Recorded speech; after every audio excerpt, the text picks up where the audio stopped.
We're live for yet another very special episode of LeaderSpeak, which is the Vitrina podcast series that we do every month. We are today going to talk about VFX and post production from a leader who's joining us all the way from New York. John Kilshaw is Executive Creative Director at Framestore and joining us today live. John, welcome to the Vitrina podcast. Thank you very much.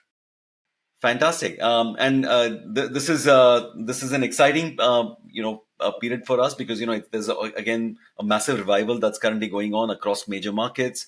Scripted is back. Unscripted is steady. We have actually seen a lot of innovations happening on the VFX side, on the post production side. So again, couldn't have sort of had a better time for us to be chatting about everything that's happening in your world. Absolutely. Fantastic. John, would be a great place to start if you can sort of describe a little bit about your career journey. I know you've been with lots of very exciting companies in the past, DNEG, ILM, Method, and then of course you have leadership now at Framestore. Yeah. If you can give a little bit of your career background, that'd be really exciting. I started quite a while ago now, a few decades ago. Back in the days of DNEG when it was quite small. It was an entry-level position there, started as a runner. Matt Hoban told me that you didn't have to run in order to be a runner because I did try and get everything done as quickly as possible. DNEG were quite different at that time. You had to go through all of the departments. It was first into match move, then into camera track, then into modeling, texturing, lighting, compositing, roto. So it gave you good grounding in all the different areas, which has been incredibly useful for me moving forwards to actually have been grounded in the disciplines that are available to us. From there, it was on to ILM. I was asked if I'd go out to Singapore to kind of help develop an effects team because effects area was my area of specialization. Utterly loved my time in Singapore. And while I was there, Lucasfilm gave me the opportunity to get involved with the animated series Clone Wars. I don't think at that point I'd been very privileged to work on some great shows. And my time at DNEG just gave me opportunity after opportunity. But then at Lucas, being able to go on and do a fully animated cartoon, for the want of a better way of describing it, where we had 7 weeks to do 400 shots from storyboard to final render, was just such fun. The team collaborated. Everybody pulled together. Singapore was an incredibly dynamic place. The team were incredible, and everybody just pulled together. And it allowed it just to be, every day was full of joy, which was great fun. From there, I decided that actually television was much more interesting to me than the longer form. I'd been in long form from my career up to that point, and then decided that TV was kind of where I wanted to be. For me, the capital of television has always been New York. So I had a chat with a few people. Method were interested in some of the ideas I had. So I moved to Method in New York to get involved in commercials and television. That was a great blast. They decided to concentrate their business in one way, and I wanted to go another way. I wanted to get more involved in main television projects. So from there, I went to Zoic. And during my time at Zoic, Framestore reached out to me and said they wanted to build an episodic offering from New York. So I got involved there to start building that team. Hired a young lady who is now my VP of episodic, which is Julie Long. She's an incredibly talented woman, probably one of the most talented people I've ever had the pleasure of working with.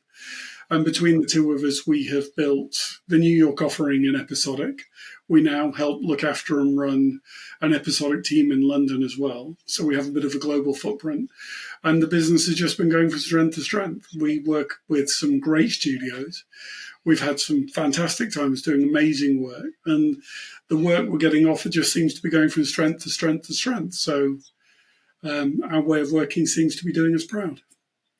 That is a fascinating journey. Again, it touches upon so many different aspects of the business and markets and content. One aspect that I was very curious about was this recent assignment at Framestore. You talked about working with Julie as well, that you've hired now to be part of your team. If you can describe maybe a couple of sort of recent projects that have really brought out some great work or were very challenging sort of aspects that were thrown at the team, and then some magic happened right there. Yep. So it kind of really the changing point for what we were doing at Framestore was when we got to work with a supervisor and a producer, Scott and Vic. That was on a show called Away for Netflix. It was just a very simple show, a lot of set extensions and digital work. But they were really open to working with us and allowed us inside their world. And we were able to collaborate with them. And that allowed us to just stretch our muscles a little bit. And it gave us a lot of freedom to develop some great work. That relationship, above any other, has just gone from strength to strength to strength. We worked with them on Cowboy Bebop, numerous other shows since then, all the way through to One Piece, which is the big manga successful story that's going on for Netflix right now. So working with Netflix has always been an absolute joy. So Away, One Piece, Avatar, The Last Airbender, The Perfect Couple, The Diplomat, Dexter, and the list of shows we've done out of New York and also out of the London office are just incredible. I feel really privileged to work with the team, and the work they do. These guys just don't know how to not hit home runs every day, and that makes my job really simple. So that's great. That is fascinating, and I wanted to sort of break down that cookie a little bit, actually, or the cookie making a little bit. There are so many aspects that really bring out, as we described earlier, magic in this business, right? It's the teams, it's the chemistry between them, it's the tooling that they use, but also there is a little brand, I'm sure Framestore brand. There are fingerprints of that in a lot of that work that happens. I mean, how would you describe, sort of when you're working across different countries or across different teams, across different projects, how do you sort of make each one special and yet have the consistency of the output or the quality? Something I've always been aware of is life is nothing more than people. If you take, and I'm probably going to get in trouble for this, but if you take all the Framestore's awards, all its history, its reputation, all the incredible things it's done and the marketing that's been written about us over the last 35 years, if you were to throw all of that away tomorrow, what you'd be left with is an utterly incredible group of highly talented people. And as soon as you realize that, yes, the reputation is incredibly important and our history is incredibly valuable, but when you then see the team as that just pure talented bunch of people, it makes life, you just want to engage with the people, not the reputation. And if you do that with every artist, no matter their level, whether it's just an intern working in the kitchen and transitioning through to a production or a simple 3D or 2D role, or whether you're working with another ECB or a showrunner or a director or a writer, and if you just appreciate the people for what they are and what they bring to it, makes life a lot easier. And something I was always told as a very young person, in order to succeed in life, you need a little bit of luck. But you have to understand what luck is, because luck is just 4 letters, and they stand for labor under correct knowledge. Figure out what you need to know, work hard at it. You'll get everything you ever wanted, and people will call you lucky. So for me, when I'm working with artists, no matter their level, or whether I'm working directors or showrunners, it's trying to figure out the knowledge in their minds, where they want to be, what they want to do, how they want to do it. And if you do that with clients or with artists, you get a much better handle on what the potential is for the work. So figuring out what you need to know and then working hard at it just make life incredibly easy. Fascinating. No, I'm going to use that the definition of luck in post this conversation in several places where it applies.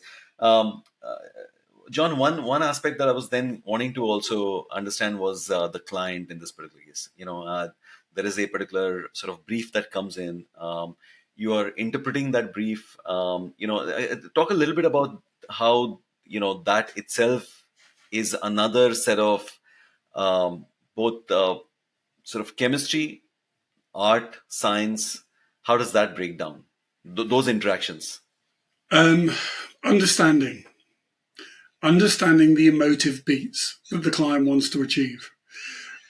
Very rarely do clients want to talk about polygon count, animation keyframes, texture maps, and all the technical detail. Maybe you have those conversations later, but initially, it's all about the emotive beats. What's the story point within this? How are we going to achieve this story point? How do we build up to it? Is there a more practical, sensible way of doing it? One of the things we're a big fan of is saying, look, because we have lots of production meetings before we start the show, often our job is to kind of try and recommend ways of avoiding visual effects. We still have a budget, we still have aspirations, we still want to create breathtaking moments. But sometimes it's helping people to avoid that visual effects moment. It might be a simpler way of shooting something, or actually, if we could just try this or just try that. But respecting what's written. The most incredible talents come from the writers. They imagine these worlds and these emotions and these characters. And what we're trying to do is get inside their minds a little bit so we can bring these moments and these people and these things to life. Sometimes there are very practical ways of doing it, and sometimes it's a very technical process for doing it. But as a rule, if you respect somebody's vision, and you don't come to it with your vision and say, I think you should do this. But if you respect their vision and try and help them realize ways of achieving that, it tends to go down very well. And then people will work with you and they allow you into their world, and then you can get a voice. And as soon as you have a voice, you've got to treat it. You've got to treat their ideas with a lot of respect.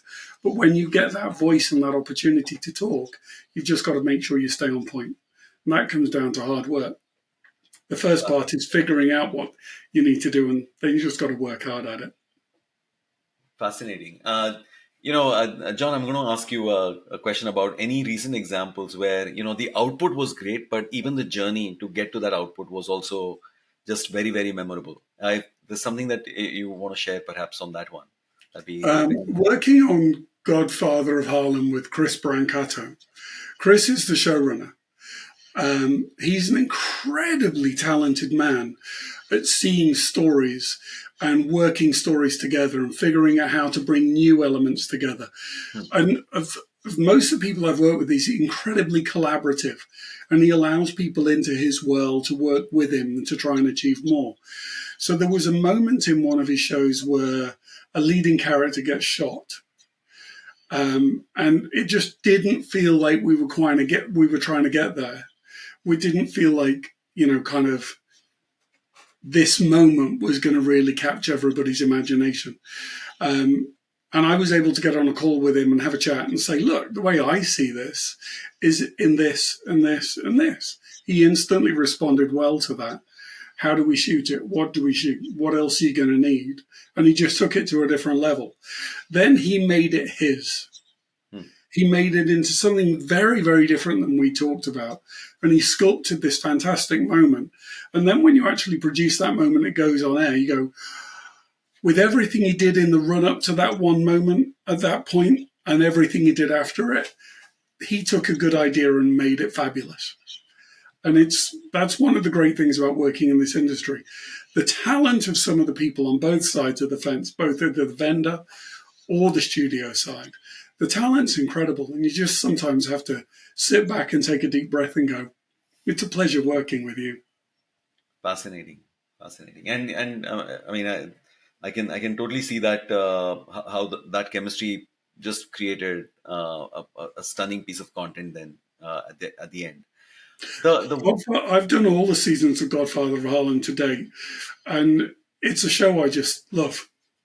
Wow. The people, it's usually the same crew that shoots it. Chris, his writing style, the way he brings it together, Forrest Whitaker and his influence, Ray Quinlan, the producer, everybody's involvement on that show. It's like a weekend every day of the week. Fascinating. That's exciting. What are the pressure points then? Is it timelines that are crunched? Is it budgets? As you sort of dealing with some of the day to days in this show. The most important part of a show with regards to timeline is the first 6 to 8 weeks. You're not even on episode 3 or 4 by that point. You're still on the early episodes. But it all comes down to setting expectations and then holding people accountable. This is what we're going to do. This is how we're going to do it. Here are the dates we're going to do it by. And then sometimes edits slip. Sometimes color might get brought forward. Sometimes there are little curveballs. Maybe we're going to re-edit this or do something else over here. It's then just about having a constant dialogue. You've got to be able to work very well with your post-producer. You've got to work very well with the showrunners and the directors to make sure they understand this little hiccup that you've just done here will have this and this and this knock-on effect.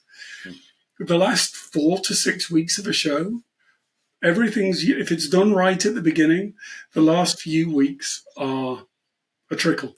It slows down. It becomes very straightforward. It's all about the beginning. Some places get into the vault at the beginning and they go, we'll sort it as we go. They're going to be working 18-hour, 20-hour days right the way down to the wire. You have to get it nailed in the first few weeks of a show. You've got to be able to get it set up right.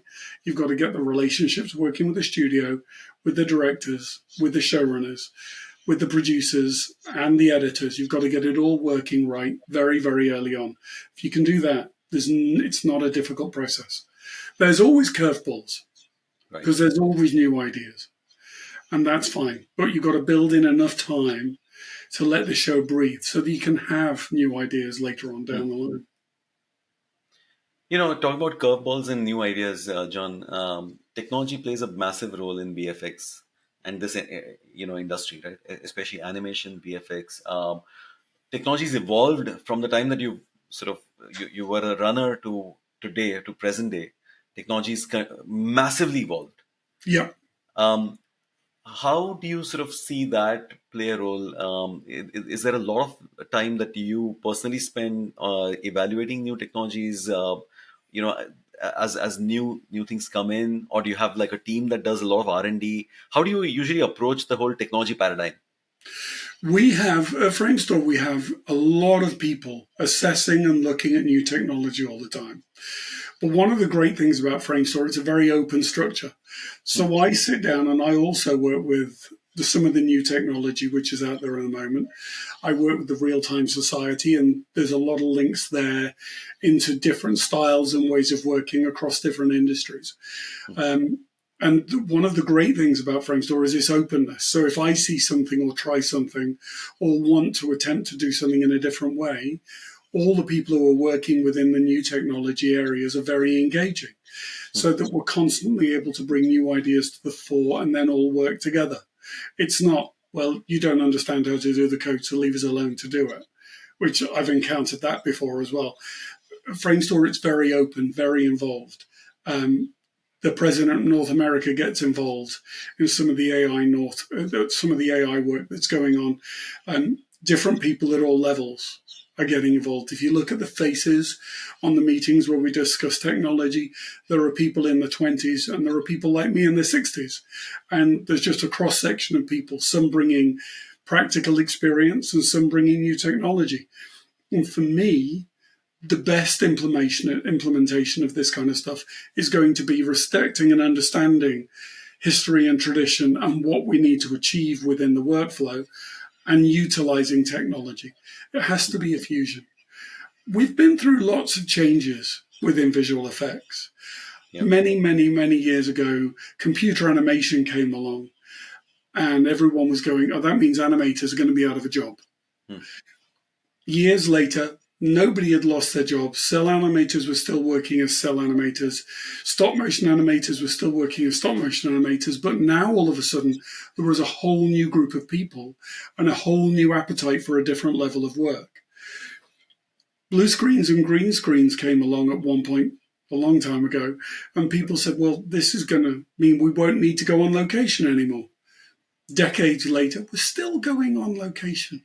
So new technology comes along, and we just have to find its place. There's always going to be revolution. I think in my many years in this industry, there have been multiple revolutions, probably, I'd say almost daily sometimes it feels like. Those tools enhance what we can do. They help us create breathtaking moments. And as long as we remember that and we figure out how to harness those tools, it puts us in a stronger and stronger place. A lot of the emerging technology at the moment has arrived, in my mind, at the right time because there is an appetite for so much content. If we look at all the content that the studios want to produce, but there's physically not enough capital there to pay for all the work they want to do. Luckily, at the same time that happens, there's a whole new merging technology coming along which will help us to achieve our clients' aspirations. That's kind of fortunate because if without these tools that are starting to become available now, we wouldn't be able to complete as much work as people need us to complete. So we're in an exciting time. It's a time for building. It's a time for looking at what the tools can do and how we can help the people who want to be creative. That is again, the open culture that you described at Framestore is the ideal sort of ground for ideas to get picked up, transmitted very quickly, and then used in newer projects from the learnings of a very successful project of a new tech. Yeah, one of the great things about Framestore is from Mike McGee and William Sargent all the way down to the newest person, everybody's respected as if they've got an opinion. Wow. So everybody's able to get involved. And it's just assumed that what you're talking about is there in the best interests of the Framestore and not just defining today, but what's Framestore going to be in 5 or 10 or 15 years? We don't know who's going to be the instrument, who's going to help us redefine that. So you have to listen to people. Again, Framestore's very much a community of people who are all trying to achieve something. It's not this big corporate monster, which would be very easy to become at this kind of size.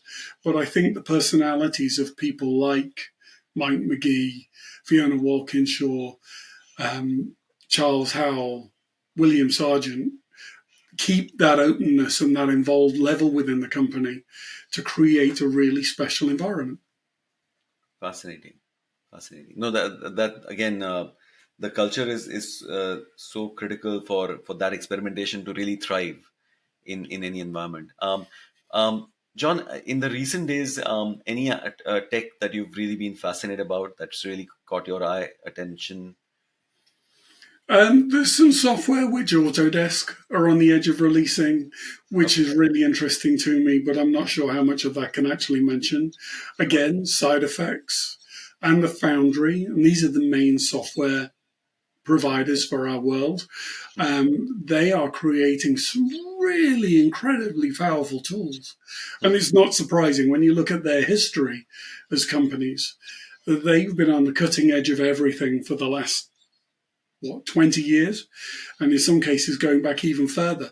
They've got some really exciting tools coming out, which just, when I get an hour away from my 2 kids, it's really fun to come down and see what's possible.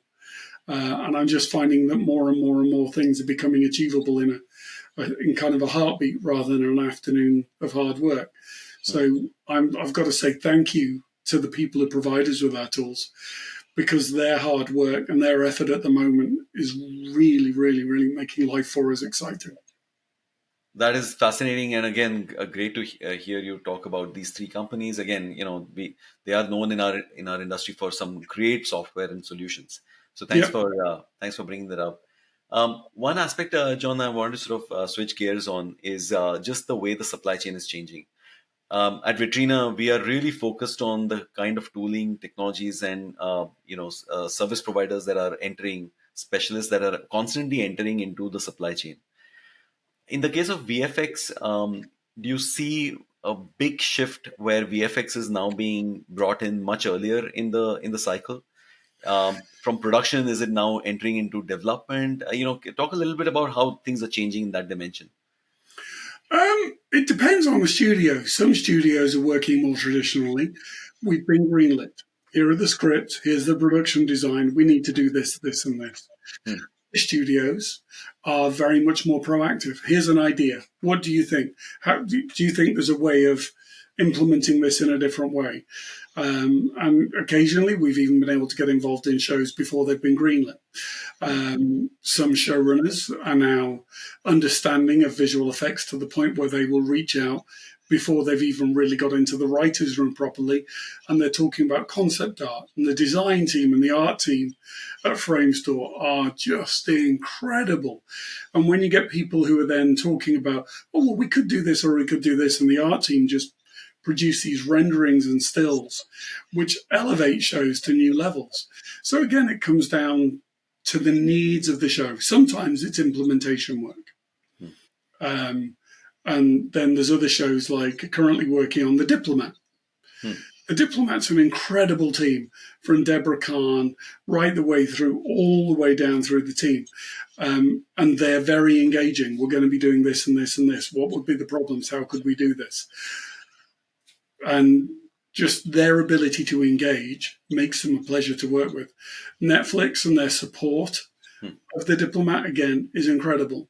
And Ken and Gretel at Netflix are just constantly looking for ways to improve the experience for the showrunner. And when you get a studio that's trying to increase somebody's experience and trying to help them from the brass tacks all the way through, it just makes the show, again, more exciting and more fun. So depending on the studio and the style of show, it's either just a pure implementation job where you sit down and we go, yeah, we've got 374 shots to do, 12 digital environments, 14 digital characters, blah, blah, blah, blah. And then you just bring that to life. And sometimes it's, how could we do this? How could we do that? Should we do this? And we get involved. On one show, we were turned around and somebody said to us, look, we got the final sequence. This is what happens. Could you create it for us? And we were able to go off, animate some previs, come up with some ideas for the implementation. And everybody loved it. Out of the 18 shots we recommended, 16 went through. And that was created by a very young team that were just trying to do good work. So sometimes we're able to get involved and help people in pre-development. And sometimes we help people with implementation. Whatever they require, we've got to be able to give them good answers. Fascinating. And again, in some of these cases, the studio has its own bias of how it's sort of stitching up the development to production process. One thing I find in common most of the studios have is how supportive they want to be of their creatives. All the studios I tend to work with on a day-to-day basis, they're all concerned about costs because costs are always spiraling. Yeah. But taking costs to one side, they just tend to be incredibly supportive. They want to, how can we achieve this? What can you do to help? How could you collaborate more? How could we do this? How could we do that? Pushing us to help their creatives even more. That's the right way round. Right. So carrying on the same theme of the workflows and supply chain differences between different studios, how would you sort of look at different countries or different markets? Again, they have their own biases, right? You talked about sort of working in Singapore. Asia has a very different take on VFX and its execution vis-a-vis Hollywood. Talk a little bit about what fascinates you about the differences in styles.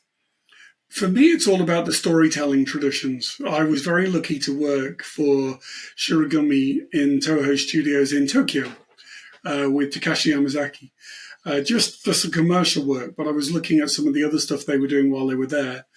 And their way of telling stories is fundamentally different.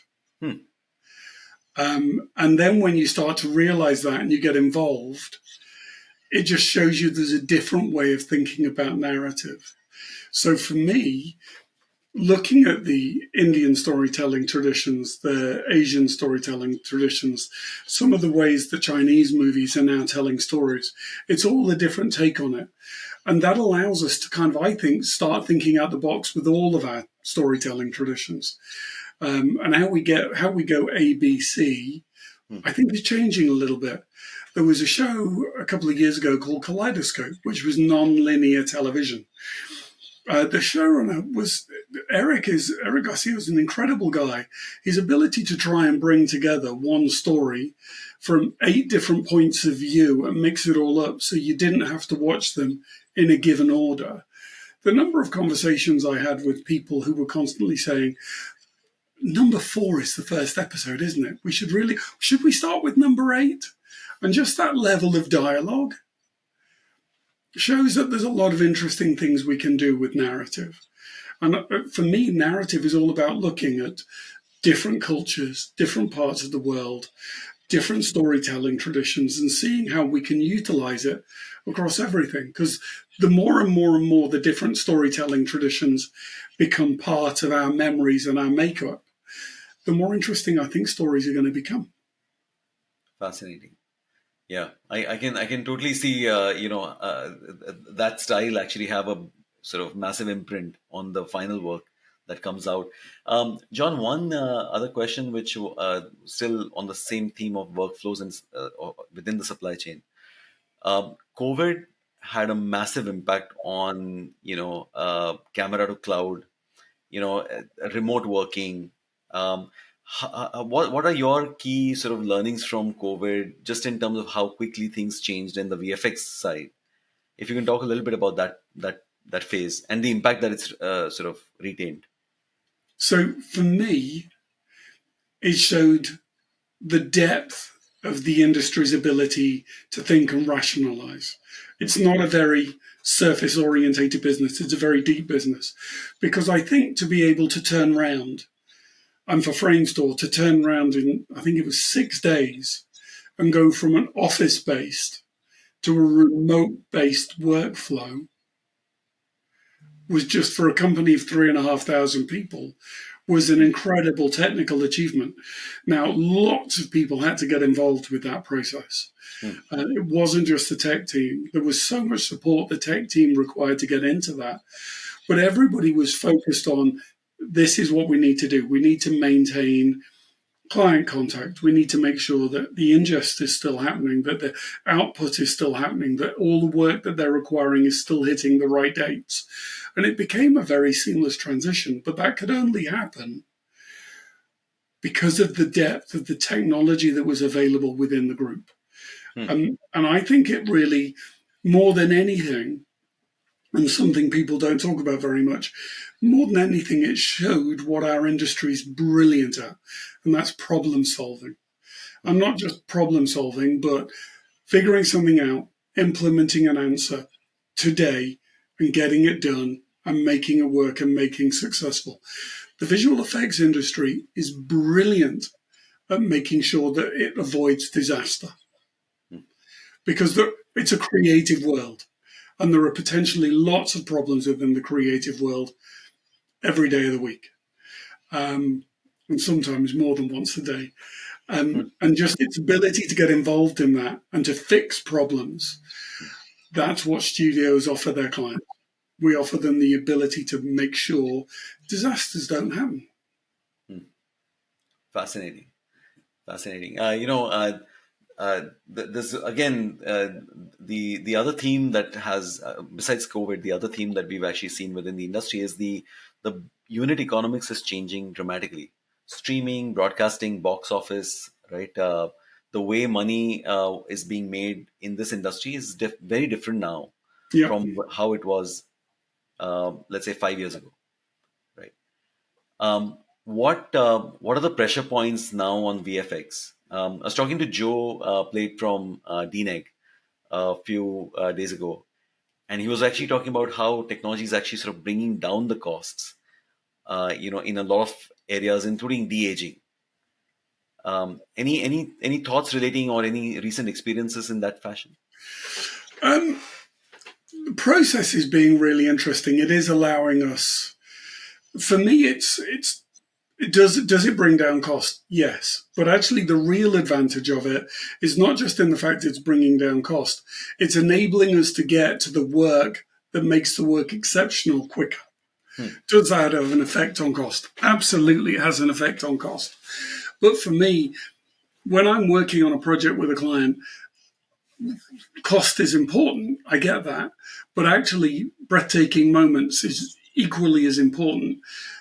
And the amount of time we get to spend on that, if we get 8 iterations of a shot by the time we have to deliver it, it's good. If we get 10 iterations out, it's better. If we can get 12, it's better again. Hmm. So the technology getting involved at the moment is allowing us to move beyond the simple setup work much more quickly and therefore get into the work of making things more wonderful and spending more time developing those pieces of work out. Does that have an effect on cost? Absolutely, it has an effect on cost because the requirements for our clients at the moment is ever increasing. And there's not enough of a budget to be able to allow us to do everything. So therefore, we have to get smarter. And if we can spend more time in the beauty part of the process and less time on the setup, that's got to be a great thing for the final result. It affects cost, but also cost can't be at the expense of the creative. It can't be at the expense of the beauty or the finished product. I don't want to see work on screen which makes you go, oh, that didn't look right. Yeah. And I agree that may be because we've got such a large volume to do at the moment that we have to get smarter in how we approach the work and how we do the work. And tools are allowing that. But it can't be at the expense of the final quality. That's the balance. That's the seesaw. Cost and quality. We've got to make sure that we don't just go cost and then ruin quality. Got it. No, again, couldn't agree more with you. Just in terms of balancing those two aspects on quality and cost. John, my next couple of questions in our last segment are really about the future and what it holds. Let me ask you the first question on the immediate future. Any projects that you're working on that you're really excited about, which are already in the public domain or about to get released? We're working on One Piece season 2. I think I'm allowed to say that. I'm not sure. I think we are. Okay. We did a trailer for Tudum, which was the big Netflix event. Their ambitions are outrageous, but in a way that is really exciting. And some of the stuff they're doing just takes season 1 to a whole new level. And with the showrunner, with Tomorrow Studios, and with Netflix all invested in this and really wanting to make it great, and then with the creative input from Oda-san in Japan, who was just amazingly talented, it just means that every day when you have a call with these guys, it just gets more and more and more exciting. So One Piece season 2 is looking amazing. Avatar: The Last Airbender, again, season 2. We worked on season 1. Jabbar, Adam, and the rest of the team on that side of it are just diamonds, and they make the experience incredible. And again, they've got total support from Netflix, and Netflix is really crushing it with these guys in the way they help them achieve things. On the other end of the scale, it was a real pleasure working on The Perfect Couple, which was a Nicole Kidman show. That was a very different show. It was all about invisible VFX, as well as The Diplomat. The Diplomat is all about invisible VFX. But there's as much fun in that as there is in creating a whole new character which nobody's ever seen before. So all of these shows are exciting in their own rights, and a lot of these shows are letting us into their worlds so we can help them sculpt, design, and change the world a little bit. And that's just where you want to be. Fascinating. No, these are all of these are great shows, and I'm looking forward for some of the next seasons and some of the next episodes, which are coming out. So, John, with gaming engines really pushing the boundaries of what is possible in the realm of possibilities, virtual production, AI, generative AI, right? What are the key challenges that you see in the immediate future for VFX supervisors? How do they, evolve themselves How do they keep abreast of everything that's happening and yet take the right calls, sharpen their judgment? How do you see those challenges in the present world? Generative AI hopefully allows us to get to creative answers quicker, Hmm. which is one part of it. For me, I've been using generative AI personally for my own personal projects for 2 or 3 years now. And I was advised to get into it, not from the point of view of the media that I could create, Hmm. but because in a visual effects supervisor job is communication. And when you go to generative AI and you say, give me this, you see a physical representation of the words you've used. Hmm. So using generative AI for me has really allowed me to change my vocabulary. So I think one of the things we need to do is we need to look at ourselves, not the software. We need to look at ourselves and see how the software can help me learn and me develop. An important core to all the AI work is the human interface. I don't think the human interface should be a static thing. This is who I am. I'm staying the same. You've got to do this for me. That doesn't work for me. For me, it's how can I grow? How can I develop? Let me see what this looks like. I type in the AI prompt. It shows me something. That's not what I wanted. What words do I need to use? How do I generate that emotional response? What kind of content have I got to put in? And over the 3 years I've been doing that, I would say my language and my use of language in the creative world has fundamentally changed. So have I got an AI in my head changing the way I think? No. But what AI have done is it's allowed me to see the response I give to the world and therefore tailor it to get a stronger, quicker response. So AI can help us in lots of different ways. Just doesn't need to go off and create things. It can cause us to ask questions which allow us to grow. And that's the most important part of the AI model for me. How can I grow? Fascinating. And look, I mean, I think a host of VFX enthusiasts, supervisors, and key experts listening to this, I'm sure are getting lots of ideas. I think that the way you described the change in vocabulary was really exciting. I can totally see that, how it's evolving us in terms of how we express ourselves and our ideas, to describe situations and creative thoughts. Um, Fascinating. John, this has been an absolute masterclass That's in your very kind. world. It's been a pleasure talking to you.